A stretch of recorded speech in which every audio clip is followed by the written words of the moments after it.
What's up, MachineMasters.com? It's Brian here, MixTalk Mondays again. I was watching my videos the other day just to come up with some other ideas that people might have left in the comments or something, and I realized that I've really been focusing on voice effects for a while. I want to just bring a video that could help you guys focus more on your production. I know this Maschine Masters is a huge producer community, as well as rappers and singers and things like that, but it's primarily geared towards producers, beat makers, engineers, people like that. So I want to focus a little tip on how to get cool sounding drums, stuff like that. In this video, I'm actually going to be starting to crack into the whole modulation based effects kind of deal, and I'm going to be showing you how to get, I guess you could say, like a Kendrick Lamar kind of drum sound. He uses this effect on his song Sherane off his Good Kid M.A.A.D album. It's kind of that washed out, kind of phased out drum sound that is becoming more and more popular with that kind of music. He uses it on his next album as well, the Untitled album, and a few singles that he actually released. So without further ado, you could call this the Kendrick Lamar drum sound.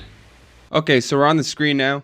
Over here I got the a break loop that's from the Boom Bap Volume 3.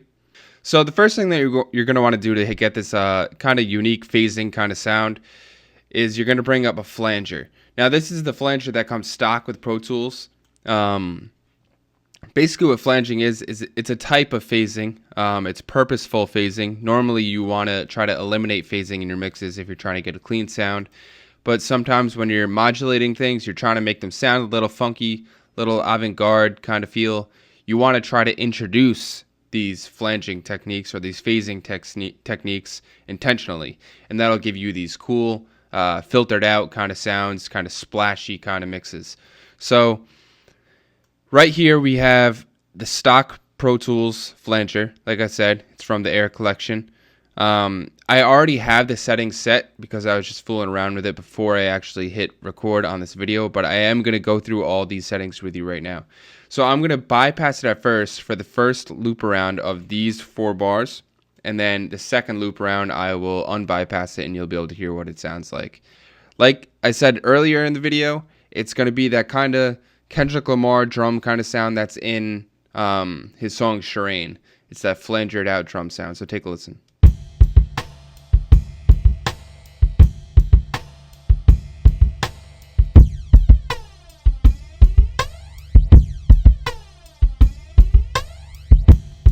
Alright, so you could obviously hear the huge difference. It's an obvious effect, hence why it's called a modulation effect.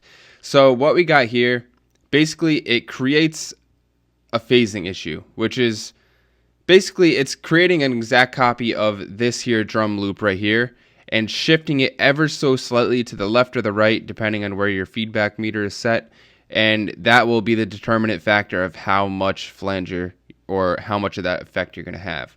So right here, the rate is how this goes a little bit into the theory of sound, but how wide your bandwidth of your sine wave or whatever kind of wave you're using is going to be.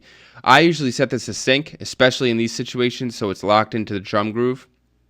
Right here I have it on 4/4, so it's hitting on all the main transients of the beat. You could, if you're out of sync, it's going to go by hertz, which is going to be how long the wavelength is of your sine wave and so forth. But I typically stay synced up to the beat. Pre-delay, if any of you ever used reverbs, which I'm sure you have, pre-delay is all over reverb, but just how long it's going to take until that effect is actually going to start happening before the sound is hit. So you could even push this pre-delay even further and you could get that sound a little further out. Now feedback, like I said before, that is going to be how further to the right the sound or how further to the left the sound is going to be. I usually like pushing it to the right so that way we don't experience any what am I trying to say, any delays in the, or like kind of make everything off the beat. So I like pushing everything to the right, so I'd rather have things late and kind of laid back than early and rushed. Depth is how intense the phasing is going to be. So I'm going to play this for you, and I'm going to just mess with the 3 knobs that I just mentioned. So first I'll do the rate, then I'll put the rate back to 4/4, then I'll go mess with feedback, put it back to this, then I'll go play with the depth. So take a listen.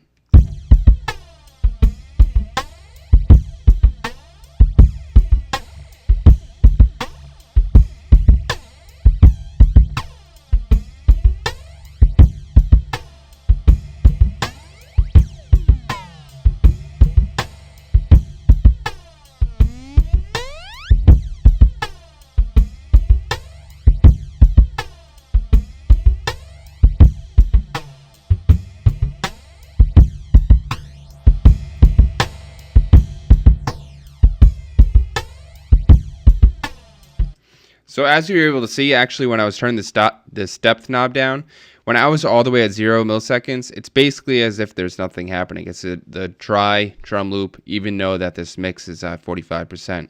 And the reason behind that is because there's actually no depth is how deep that sine wave is going to be traveling, the duplicated sine wave of the sound file. So when this is at 0 milliseconds, it's going to be as if it's a straight line. There'll be no phasing, and it's almost as if it's a dry signal. But we're going to keep that up to around that. Now the mix, here's the little thing that a lot of people get a little confused about. The mix, when you have it at 0%, it's obviously going to be just the dry drum signal.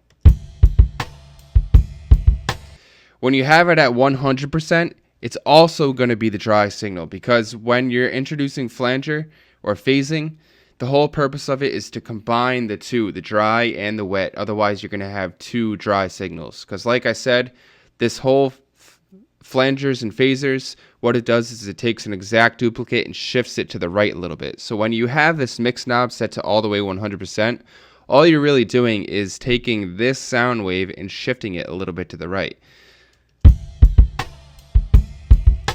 You always do get a little bit more of an effect, but it does make it a little bit later, especially if you have this pre-delay knob ranked up. So I like to keep it around 50% so you have a clean mix of the dry and the wet signal.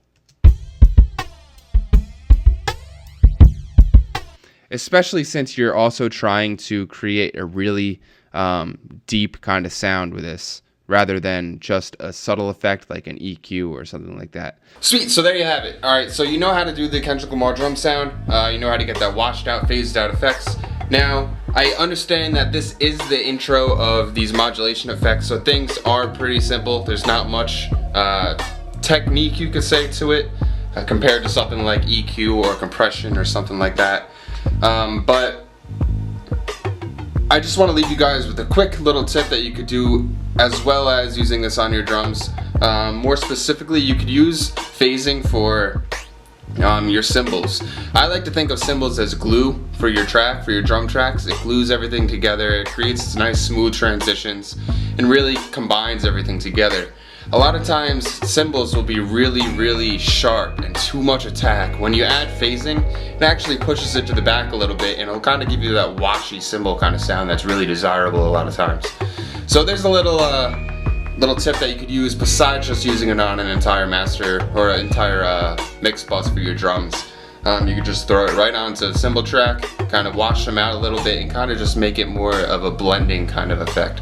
So until next Monday, guys, leave anything you have in the comments, any suggestions for next week's video or anything like that. I'll be sure to read them, answer all the questions I can.